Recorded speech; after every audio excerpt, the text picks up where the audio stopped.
গালি দিবে শুরু করে দিস। তুই এত জ্ঞান আমি আর 8 বছর ধরে নিয়েছি, আর নিতে পারছি না আমি, ঠিক আছে? তো চল এখন আমি আমার ফ্রেন্ডসদেরকে হাই হ্যালো বলে নিই। হ্যালো এভরিওয়ান, আগেই বলে রাখি ওদের কথা বাদ দাও, ওরা হচ্ছে তারকাটা মহিলা, ঠিক আছে? তো এখন আমার কথায় কান দাও। আজ এসেছিলাম স্কুলে বিয়ের কার্ড নিতে, সাথে 100 টাকা করে আবার দিতেও হয়েছে বিয়ের কার্ড নেওয়ার জন্য। মানে বিয়ের কার্ড বলতে অ্যাডমিট কার্ড, ঠিক আছে? তো সামনেই আমাদের 12 তারিখ থেকে পরীক্ষা, যার জন্য এত দেরি করে আসা। সেই দিকে এসে একই লাইনে দাঁড়াতে হচ্ছে, মাঠে কতক্ষণ দাঁড়িয়েছিলাম, তারপরেও এসে দেখি এত ভিড়। আর এখন সেরকম স্কুলে আসাও হয় না, তাই কারোর সাথে দেখাও হয় না। তো আজকে সবার সাথে দেখা হয়েছে, তাই এত হাসি ঠাট্টা মজাও হচ্ছিল। আমরা হচ্ছে বিয়ের কার্ড নিতে আসছি গাইস। সামনের মাসে কার বিয়ে? বিয়ে কবে? সামনের মাসে। সামনের মাসে এই মাসে 12 তারিখে। 12 তারিখে বিয়ে, তাই তো? কার বিয়ে? বিয়েটা কার? বিয়েটা সবার। বিয়েটা সবার। প্রায় 30 মিনিটের কাছাকাছি হয়ে গেছে, আমরা একই জায়গায় দাঁড়িয়ে আছি। আর আমাদের পিছনে আরো লাইন বাজছে, সামনের লাইন আগাচ্ছে। আর এখানে আমরা এখন খাওয়া দাওয়া শুরু করে দিয়েছি। একটা আচার, ধরনের আচার, ঠিক আছে? এটা পাহাড়ে বেশি পাওয়া যায়। তো আর একটা বান্ধবী নিয়ে এসেছে, ওটাই খাচ্ছিলাম। নাম না জানা খাবার। নাম না জানা খাবার। কেউ জানলে? মানে অনেকে তেতুরা নাম জানি না এটা। তেতুরা বলে তেতুরা। তেতুরা। অনেকে বলে আমি জানি না।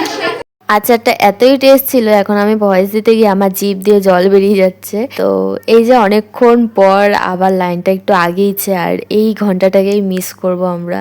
তো অনেকদিন ধরে তো স্কুলে আসি না, কথা যাচ্ছে না, কোনো জিনিস থাকলে তার মর্ম বোঝা যায় না, চলে যাওয়ার পর মর্মটা বোঝা যায় যে সেই জিনিসটা কত দামি ছিল। তো সেমন আমাদের ক্ষেত্রেও তাই হচ্ছে।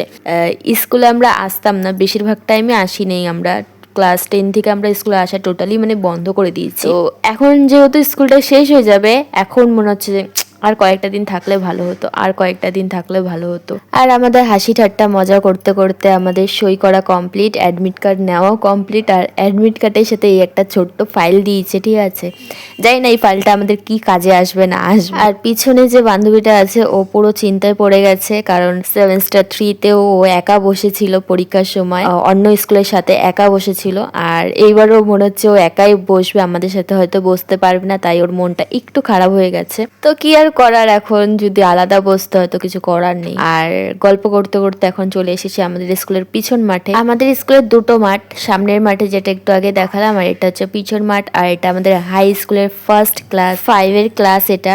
আর তোমরা জানো আমার এই ক্লাসটা অনেক বেশি প্রিয়।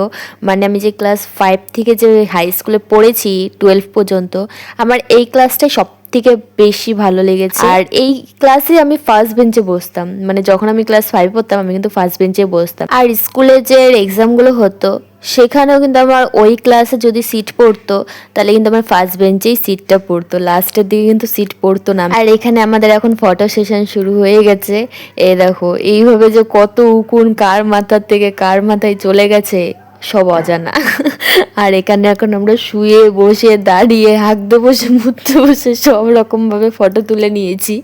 তো আর কি ভাবে পোস্ট বাকি আছে তোমরা কমেন্টে বলে দিও। আর একটা ঘটনা আমার সাথে ঘটেছে, যেটা মানে আমার ধারণার বাইরেই ছিল একদম। তো সেই ঘটনাটাই ঘটেছে আজকে। আমরা এখানে ফটো তুলছিলাম, আর এই দুটো বোন এসে আমাকে বললো, দিদি তুমি ভিডিও বানাও না, তোমার ভিডিও আমরা দেখি। তো এটা আমার খুব ভালো একটা জিনিস লেগেছে যে যাক, তাহলে বড়রা কেউ না বললো, বাচ্চাগুলো এসে এসে মাঝে মধ্যে আমাকে বলে যে দিদি তুমি তোমার ভিডিও আমি দেখি, দিদি তোমার ভিডিও দেখি। আর এখানে আমাদের পাগলামিগুলো দেখো জাস্ট। এ আমাকে কোলে তুলেছে, ও আবার এসে বলছে তুই পারছিস না, তুই পারছিস না, আমি তুলছি তারা। তো এইভাবে আমরা একটু হাসি ঠাট্টা করতে করতে দিনটা কাটিয়ে দিয়েছি। তারপরে এখানে আমরা একটা ভিডিও বানাচ্ছিলাম, তো সে ভাইরাল ভিডিওটা অভি না যাও ছোড়কর।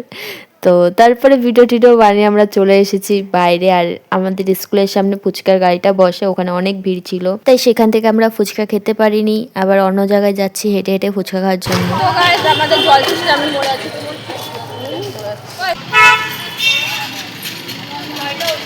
এটা ভিখারি জল ভরতে আসছে, বাট জল নাই, দুঃখের বিষয়। আর আমরা জল খুঁজতে খুঁজতে হয়রান হয়ে গেছি, আমাদের এত জল চেষ্টা পেয়েছে আর থাকা যাচ্ছে না। তো ফুচকার দোকানে সোজাসুজি একটা ফ্ল্যাট আছে, ওখানে কল দেখতে পেয়ে ওখানে গেছি। তো সিকিউরিটি দাদুটাকে জিজ্ঞাসা করলাম এখান থেকে কি জল নেওয়া যাবে, তো দাদুটা বললো নেও। তারপর আমরা গিয়ে জল খেলাম, তারপরে মনে হলো প্রাণটা ফিরে পেয়েছি আবার। আমরা এখন যাচ্ছি জল খাইতে, আমাদের অসহায়তা দূর করার জন্য। দাদু যে ও একসঙ্গে দাদুটা দেখাচ্ছি তো, এক সপ্তাহ ধরেও জল খায় না, আর ও তো 1 মাস থেকে জল নাই ওদের পাড়ায়। এই যে দাদু দেখো এখানে মোবাইল দেখছে। এই যে অসহায়ের গলার তৃষ্ণা মিটছে এবারে, যে 1 মাস থেকে জল খায় না, আজকেও খাইলো। আর এই পাগলিকে দিয়েছি ভিডিও বানাতে, আরো যা তা বলে যাচ্ছি। জানি না কেন আমাদের ফ্রেন্ড সার্কেলের মধ্যে আমি আর আমার এই বান্ধবীটা একটু বেশি তার কাটা।